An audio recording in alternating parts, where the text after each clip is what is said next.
Like the Algonquin cocktail. I like stirring these drinks. I think it's a smoothie sour with not a lot of juice in it, so we actually do stir it.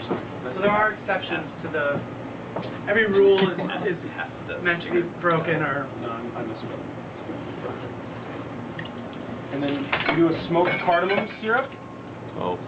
We treat with a little bit of alcohol just because we don't blow through it like some of the other stuff, and it. Yeah, for any of you guys that are making your own lime cordial, your own grenadine, or you're making lemongrass syrup at home, if you're going to use it for non-alcoholic drinks, for kids or whatever, you get citric acid, which you can get called lemon salt at like Calusians.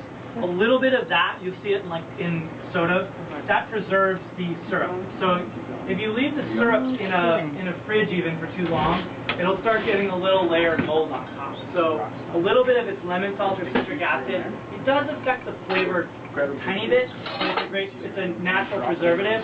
If you're going to use, like if you're going to make your own lime cordial to make gimlets at home, you put a little bit of the gin you use for your gimlet, not a lot, like maybe a couple ounces. The alcohol will act as a preservative and lengthen the shelf life of your syrup. So when we do something like the smoked cardamom, we might put a little scotch in there just to give it a little bit more time on the life of the syrup. But you typically use spirit that you mix it with? Yeah. But you can always use your friend vodka. Yeah, there you go. And then fill it with ice.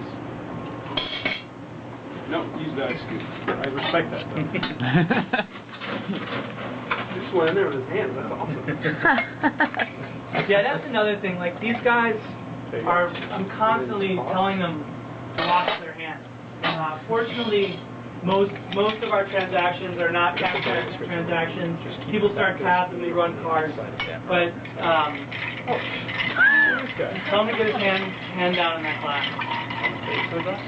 When you stir a drink, you want to get your hand on just the base of the glass so it doesn't warm the glass.